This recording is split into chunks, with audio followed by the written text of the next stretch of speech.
की सुर्खियों में आप सभी का बहुत बहुत स्वागत है। यूपी में फिर से प्रचंड बहुमत के साथ भारतीय जनता पार्टी ने जीत दर्ज की है। बीजेपी की जीत के लिए पीएम मोदी और सीएम योगी द्वारा तैयार किया महाविजय फॉर्मूला बेहद कारगर साबित हुआ है। जी हां, राशन और प्रशासन का जो दांव भाजपा ने चला, उसने बीजेपी को एक बार फिर सत्ता में वापस ला दिया है। इसके साथ ही राम मंदिर का ब्रह्मास्त्र बीजेपी के लिए बेहद कारगर साबित हुआ और इसका नतीजा ये रहा कि विपक्ष चारों खाने चित नजर आया।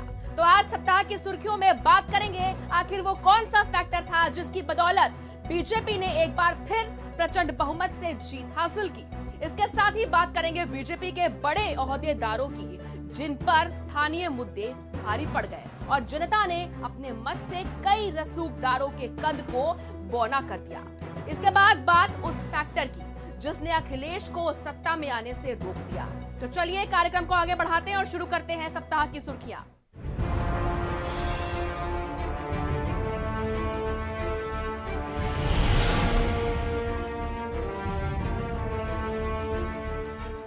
उत्तर प्रदेश में बीजेपी की लगातार दूसरी बार जीत भारतीय जनता पार्टी की ये बड़ी उपलब्धि है।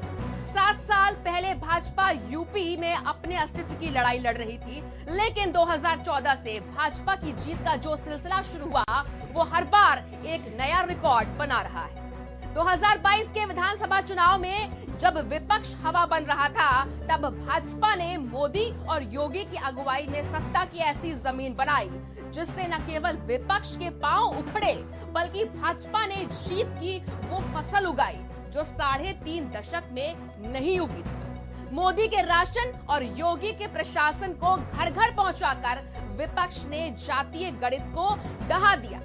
भाजपा को मात देने के लिए अखिलेश यादव ने प्रदेश के अलग अलग हिस्सों में जातीय नुमाइंदगी वाले दलों को एकजुट कर रणनीति तैयार की।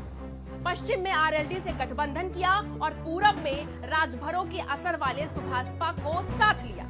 हालांकि समाजवादी पार्टी सीटों का आंकड़ा पार कर कुछ आगे जरूर पहुंची, लेकिन सत्ता में नहीं आ सकी, जबकि बसपा और कांग्रेस अपने सबसे बुरे दौर में है। इस चुनाव में मोदी योगी का मैजिक चल गया कि इनको टक्कर तो कांटे की मिली, लेकिन कोई इनके आगे टिक नहीं पाया और भाजपा ने विपक्ष की उम्मीद पर बुलडोजर चला दिया। ये रिपोर्ट देखिए।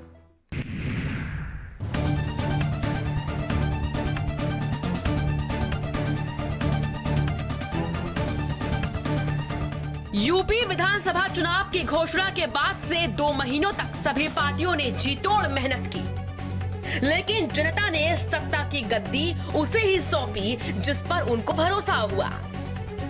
दावे मुद्दे कई थे, बेरोजगारी, किसान, कोरोना, महंगाई, लेकिन इन सबको पीछे छोड़ते हुए जनता ने जमकर मतदान किया और उसका असर नतीजों पर भी दिखाई पड़ा।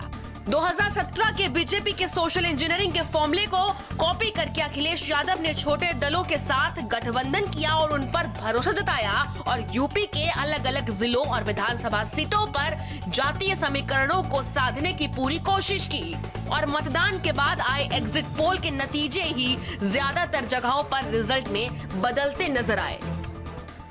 प्रदेश की जनता जनार्दन का आभार, भारत निर्वाचन आयोग, उत्तर प्रदेश के निर्वाचन से जुड़े हुए सभी अधिकारियों का, प्रदेश के चुनाव से जुड़े हुए पूरे प्रशासनिक और पुलिस तंत्र का और उन सभी का जो प्रत्यक्ष और अप्रत्यक्ष रूप से लोकतंत्र के इस महापर्व को शांतिपूर्ण तरीके से संपन्न करने के लिए योगदान दिए हैं, उन सबको हृदय से धन्यवाद देता हूं। आप सबके प्रति मेरी शुभकामनाएं। धन्यवाद। यूपी में जिस तरह से चुनाव का पैटर्न बदला है और जनता ने जिस तरह से मतदान किया, उसका अंदाजा लगा पाना मुश्किल नजर आया। एक तरफ जहां अखिलेश की रैलियों और रथ यात्राओं में भारी संख्या में भीड़ देखने को मिली, लेकिन वो भीड़ नतीजों में क्यों नहीं बदली, इसका मंथन अब 5 साल समाजवादी पार्टी को करना पड़ेगा। मौका था, मुद्दा था, लोगों में नाराजगी भी थी और यूपी का चुनाव बाइपोलर भी हुआ। इन सब के बाद भी बीजेपी की बड़ी जीत ने विपक्ष की सभी पार्टियों के लिए कई सबक छोड़े हैं। बीजेपी की बड़ी जीत की वजह, एक चुनाव के बाद दूसरे की तैयारी। कार्यकर्ताओं को लगातार टास्क देना, हर एक योजना का बेहतर प्रचार, जनता के बीच नेताओं का विश्वास, ये वो कुछ काम है जिनका असर जीत हार पर हमेशा पड़ता है। दूसरी तरफ केंद्र के नेताओं का असर मोदी, अमित शाह, जेपी नड्डा, स्मृति ईरानी, अनुराग ठाकुर, राजनाथ सिंह के बयानों का असर भी जनता पर भरपूर रहता है। और शायद यही वजह है कि भारतीय जनता पार्टी के किले को भेद पाने में विपक्ष नाकाम रहता है और ये बीजेपी हर बार पहले से ज्यादा वोट पाकर जीत हासिल करती है। और इस जीत में हर तरह के जातीय समीकरण धराशायी होते जाते हैं और चुनाव विश्लेषकों के लिए भी हर बार चुनाव रिजल्ट के बाद एक नए तरीके से समीक्षा का काम बढ़ जाता है। उत्तर प्रदेश में धमाकेदार जीत के साथ योगी आदित्यनाथ ने एक नया इतिहास लिखने की शुरुआत कर दी है, तो कई अंधविश्वासों का अंत भी किया है। यूपी में जीत के साथ सीएम योगी ने कई मिथक तोड़ दिए। सीएम योगी ने दोबारा सत्ता में वापसी कर 37 साल पुराने उस मिथक को भी तोड़ दिया कि 5 साल का कार्यकाल पूरा करने वाला कोई सीएम लगातार सत्ता में दोबारा वापस नहीं होता। प्रधानमंत्री नरेंद्र मोदी ने खुद योगी को उपयोगी की उपाधि देकर जो दांव चला था उसे योगी आदित्यनाथ ने सही साबित किया। तो वहीं भाजपा ने 2014, 17, 2019 और अब 2022 में जीत हासिल कर चौका लगाने में भी सफलता हासिल की है।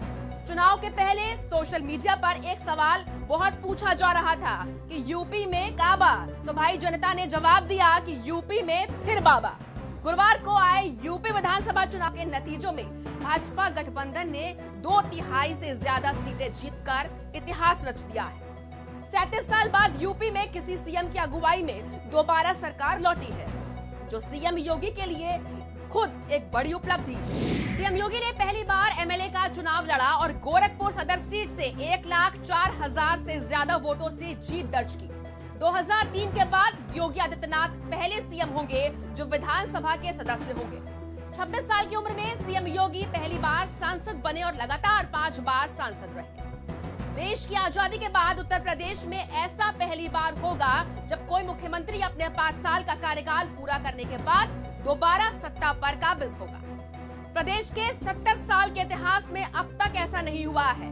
ये अलग बात है कि यूपी में ऐसे कई मुख्यमंत्री हुए जो दोबारा सत्ता में आए, लेकिन उनमें से किसी ने पहले 5 साल का कार्यकाल पूरा नहीं किया था। खैर, सीएम योगी एक बार फिर वो सरकार बनाने को तैयार हैं। अब अगर योगी आदित्यनाथ दोबारा उत्तर प्रदेश के मुख्यमंत्री बनते हैं तो लगातार 5 साल पूरा करने के बाद दूसरी बार फिर मुख्यमंत्री पद की शपथ लेने वाले भाजपा के नेता होंगे।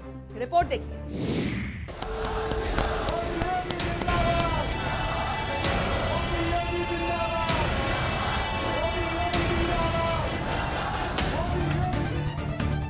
यूपी विधानसभा चुनाव की घोषणा के बाद से 2 महीनों तक सभी पार्टियों ने जीतोड़ मेहनत की, लेकिन जनता ने इस सत्ता की चाबी बीजेपी के हाथ में ही सौंपी। यूपी में हावी महंगाई, बेरोजगारी, गन्ना किसान, आवारा पशुओं की समस्याओं जैसे मुद्दे भी बीजेपी को शिकस्त नहीं दे पाए। यूपी में योगी का मैजिक ऐसा चला कि बाकी सब धुआं हो गए और योगी आदित्यनाथ के हाथ में एक बार फिर यूपी की बागडोर सौंपने का जनता ने मन बनाया। उत्तर प्रदेश के लिए योगी आदित्यनाथ इतने लकी साबित होंगे ये शायद ही किसी ने सोचा होगा। यूपी में दूसरी बार बीजेपी की रिकॉर्ड तोड़ जीत हासिल करने के बाद सीएम योगी के नाम कई रिकॉर्ड हो गए। यूपी विधानसभा के इतिहास में लगातार दूसरी बार सीएम बनने वाले पहले उम्मीदवार, 5 साल का कार्यकाल पूरा करने वाले बीजेपी के पहले मुख्यमंत्री योगी आदित्यनाथ। बीजेपी शासन में पहली बार 5 साल तक एक ही व्यक्ति सीएम रहा। 2007 में मुलायम सिंह के बाद सीएम चुनाव लड़ने वाले पहले उम्मीदवार। 34 साल से चल रहे नोएडा फैक्टर को तोड़कर जीत पाने वाले मुख्यमंत्री बने सीएम योगी। योगी आदित्यनाथ लगातार दूसरी बार जीत हासिल करने वाले 5वें मुख्यमंत्री बने। योगी आदित्यनाथ पहले मुख्यमंत्री हैं जो विधायक के रूप में शपथ लेंगे। बात अगर योगी की विजय भूमि गोरखपुर की अगर की जाए तो गोरखपुर सदर सीट बीजेपी का गढ़ मानी जाती है। बीते 33 सालों से यहाँ भाजपा का प्रत्याशी ही चुनाव जीतता आया है। बता दें कि गोरखपुर सदर सीट पर फिलहाल 4,53,662 वोटर्स हैं। 1989 में ये सीट भाजपा के शिव प्रसाद शुक्ला ने जीती थी और तब से लेकर आज तक इस सीट पर भाजपा ही काबिज है। आदरणीय प्रधानमंत्री जी के मार्गदर्शन में विकास के कार्यक्रमों को जिस मजबूती के साथ आगे बढ़ाने का कार्य किया और साथ ही साथ गरीब कल्याणकारी योजनाओं को प्रभावी ढंग से आगे बढ़ाने के लिए जो प्रयास प्रारंभ हुए हैं, आज उसका परिणाम जनता जनार्दन ने जातिवाद, परिवारवाद, वंशवाद की राजनीति को पूरी तरह तिलांजलि देते हुए 2022 में भी भारतीय जनता पार्टी को प्रचंड बहुमत के साथ विजय श्री उपलब्ध कराई है। 2022 के विधानसभा चुनाव में यहां से योगी के प्रतिद्वंदियों ने भी जीतने के लिए पूरी जोर आजमाइश की। समाजवादी पार्टी की प्रत्याशी सुभावती शुक्ला, बसपा से ख्वाजा शमसुद्दीन और भीम आर्मी के चीफ चंद्रशेखर आजाद रहे, लेकिन सीएम योगी आदित्यनाथ को छू भी नहीं पाए और भाजपा ने सहयोगी दलों के साथ गोरखपुर, कुशीनगर, देवरिया और महाराजगंज की सभी सीटों पर क्लीन स्वीप किया। ब्यूरो रिपोर्ट, भारत समाचार। यूपी विधानसभा चुनाव के नतीजे भाजपा के लिए तो खुशखबरी लाए, लेकिन सरकार के ओहदेदारों पर जनता की नाराजगी भारी पड़ी है। दो ध्रुवीय हो गए इस चुनाव में जिस कांटे की टक्कर की बात कही जा रही थी, उसका भेद जब गुरुवार को सामने आया तो मंत्री भी हारे और विधायकों को भी अपनी सीट गंवानी पड़ी। राजनीति में बड़ा रसूख रखने वाले कई नामों को इस बार जनता ने नकार दिया।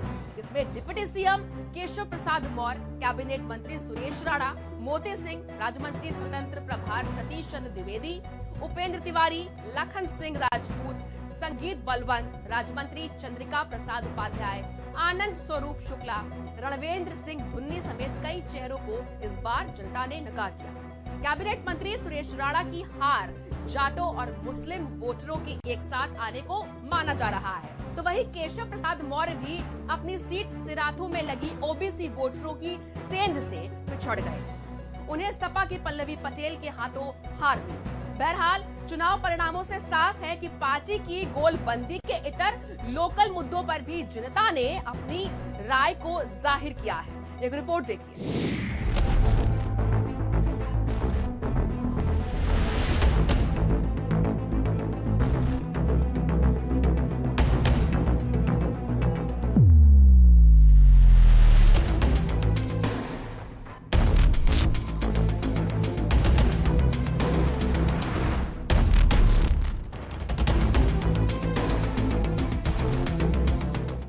उत्तर प्रदेश के विधानसभा चुनाव में भारतीय जनता पार्टी को ऐतिहासिक जीत मिली है। 37 साल में पहली बार ऐसा हो रहा है जब किसी सत्ताधारी दल को उत्तर प्रदेश की जनता ने दोबारा राज्य की कमान सौंपी है।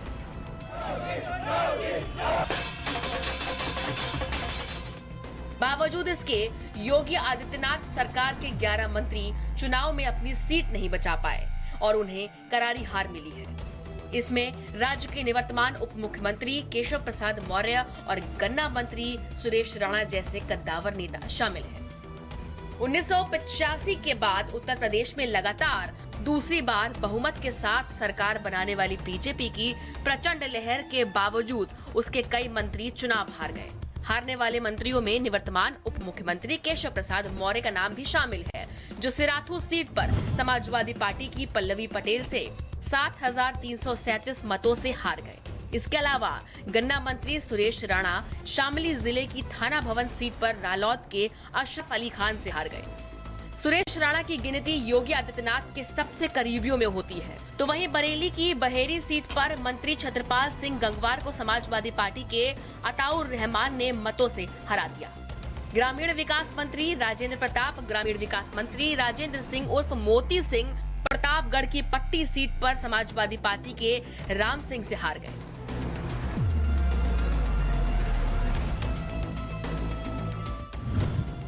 मंत्री आनंद स्वरूप शुक्ला बलिया जिले की बैरिया सीट पर समाजवादी पार्टी के जयप्रकाश आंचल से 12,951 मतों से हार गए।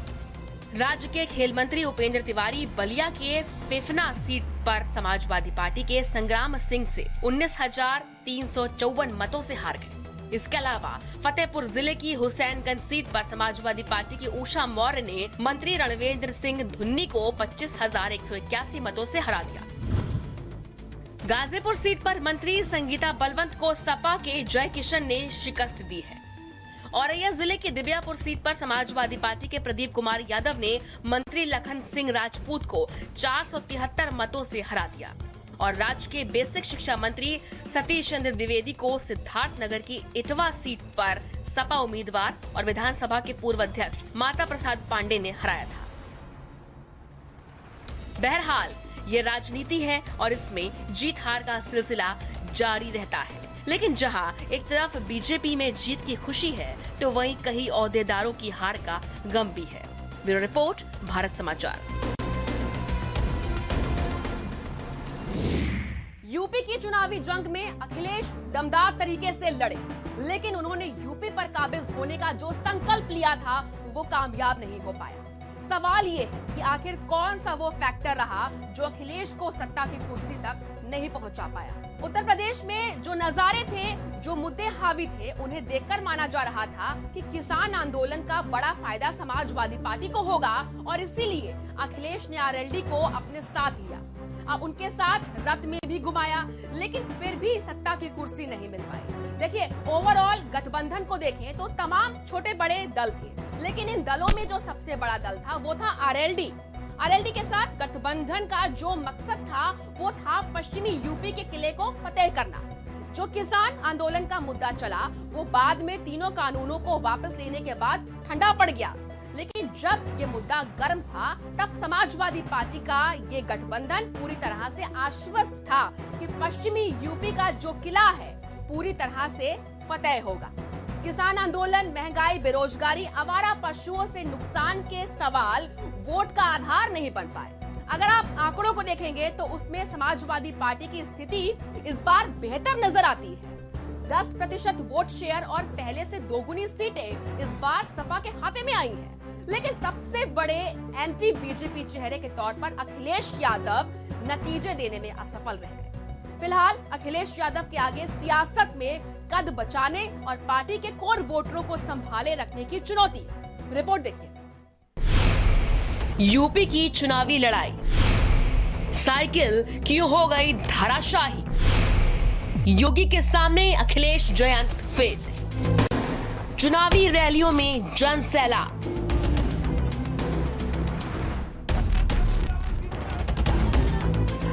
ये जोश, जुनून और जज्बा उत्तर प्रदेश की चुनावी जंग में दिखा तो अखिलेश का आत्मविश्वास बढ़ गया। अखिलेश ने डंके की चोट पर भरोसा जताया कि छोटे दलों के साथ समाजवादी रथ पर सवार वो लखनऊ दरबार तक जरूर पहुंचेंगे। लेकिन अखिलेश का ये प्रण पूरा ना हो सका। ये संकल्प अधूरा सा रह गया। मतलब पश्चिम में जयंत और पूरब में ओम प्रकाश राजभर को साथ लेकर उनकी यूपी साधने की कोशिश नाकाम रह गई। पश्चिम को साधने के लिए अखिलेश ने आरएलडी को साथ लिया, लेकिन इसका असर क्या हुआ ये नतीजों से समझा जा सकता है। 2017 में सपा कांग्रेस ने पश्चिमी यूपी की 31 सीटों पर गठबंधन किया, जबकि आरएलडी के साथ पश्चिमी यूपी की 33 सीटों पर गठबंधन किया था। 2017 में पश्चिमी यूपी में कांग्रेस 2 सीटें जीत पाई थी। तब कांग्रेस का सक्सेस रेट 6% ही था, जबकि आरएलडी सपा गठबंधन को 8 सीटें ही मिली थी। महान दल जनवादी सोशलिस्ट पार्टी और चाचा शिवपाल यादव को भी साथ लेकर यूपी की सत्ता पर विराजमान होने की अखिलेश यादव ने कोशिश तो बहुत की, लेकिन कामयाब नहीं हो सकी। अखिलेश यादव ने डंके की चोट पर भरोसा जताया कि छोटे दलों के साथ समाजवादी रथ पर सवार हो वो लखनऊ के दरबार पहुंचेंगे, लेकिन ये उनका प्रण पूरा ना हो सका। मतलब पश्चिम में जयंत चौधरी और पूरब में ओम प्रकाश राजभर को साथ लेकर यूपी साधने की कोशिश नाकाम रह गई।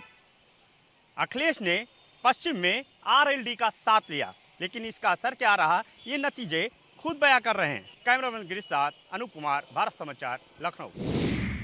इस बार सप्ताह की सुर्खियों में बस इतना ही। मुझे दीजिए इजाजत, फिर मिलेंगे अगले सप्ताह कुछ नई सुर्खियों के साथ। अब तक के लिए नमस्कार।